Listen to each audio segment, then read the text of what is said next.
श्री दुर्गा पूजा सामग्री और पाठ विधि। पूजा सामग्री: गंगाजल न होने पर ताजा जल, पुष्प, पुष्पमाला, धूप, दीप, नैवेद्य, ऋतुफल, सुपारी, लौंग, नारियल, चंदन, रोली, कलावा, अक्षत, दूध, दही, घी, शक्कर, शहद, रेशमी लाल वस्त्र, आसन, चौकी आदि। पंचामृत। पूजा स्थल: भक्तजन पूजा स्थल को इस प्रकार सजाएं। मंडप में श्री दुर्गा जी की मूर्ति स्थापित करें। मूर्ति के दाईं ओर कलश की स्थापना करें और कलश के ठीक सामने मिट्टी व रेत मिलाकर यव जौ बो दें। मंडप के पूर्व कोण में दीपक की स्थापना करें। पूजन में सर्वप्रथम विधिवत गणेश जी का पूजन करके अन्य देवी देवताओं का पूजन करें। तत्पश्चात मां जगदम्बा का पूजन करना चाहिए। पाठ विधि: श्री दुर्गा माता की सप्तशती आदि का पाठ करने के लिए स्नान करके शुद्ध होकर शुद्ध वस्त्र पहनकर शुद्ध आसन पर बैठना चाहिए।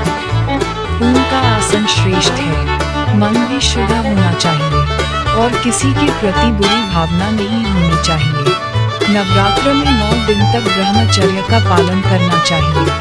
झूठ, दूसरों की निंदा, गाली गलौज आदि से बचना चाहिए।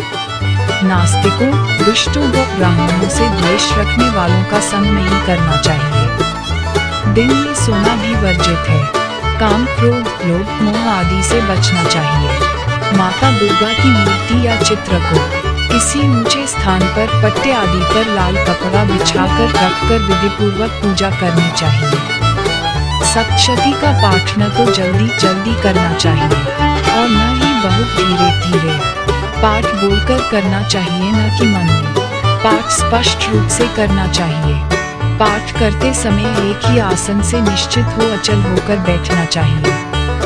किसी कामना की पूर्ति के लिए पाठ करना हो तो इस विधि का ध्यान अवश्य करना चाहिए। निष्काम पाठ के लिए विधि विधान की उतनी आवश्यकता नहीं होती, केवल शुद्धता आवश्यक होती है। कामना सहित किए जाने वाले पाठ की सामग्री, क्रिया और समय पृथक है। जैसे रोगी मनुष्य के निमित्त पाठ करना हो तो यंत्र बनाकर मंत्र जाप करके संपूर्ण पाठ रात्रि के समय सब्ज रंग की झंडी गाड़कर करना चाहिए। इससे 31 दिन में ही घी को आराम हो जाता है। पाठ करते समय जो जल पास में रखा जाए वही जल बीमार व्यक्ति को पिलाना चाहिए। 31 दिन के बाद 31 कुमारियों को भोजन व दक्षिणा देनी चाहिए। इसी प्रकार मुकदमे में जीत के लिए पूर्वोक्त विधि के अनुसार पत्र लिखकर लाल रंग की झंडी गाड़नी चाहिए और जिससे मुकदमा चल रहा हो उस विपक्षी का नाम शमशान के कोयले से लिखकर अपने आसन के नीचे रखकर जप कर पाठ आधी रात के समय करना चाहिए। जब तक मुकदमा रहे इसी क्रम में पाठ करे। ऐसा करने से निश्चय ही जीत होगी। वशीकरण के लिए पीली झंडी गाड़कर सायंकाल के समय पाठ करें। जिसको वश में करना हो उसका नाम लिखकर जोत के नीचे अवश्य रखें। उपरोक्त यंत्र ऐसे सिद्ध यंत्र हैं जिनको 1.25 लाख बार लिखने से कामना सिद्ध होती है। इस प्रकार उचित विधि विधान से पूजा अर्चना करने पर मां दुर्गा भक्तों की समस्त मनोकामनाएं पूरी करती हैं। अतः प्रत्येक भक्तजन को श्रद्धापूर्वक मां के चरणों में विनती करके उनकी कृपा का लाभ अवश्य उठाना चाहिए।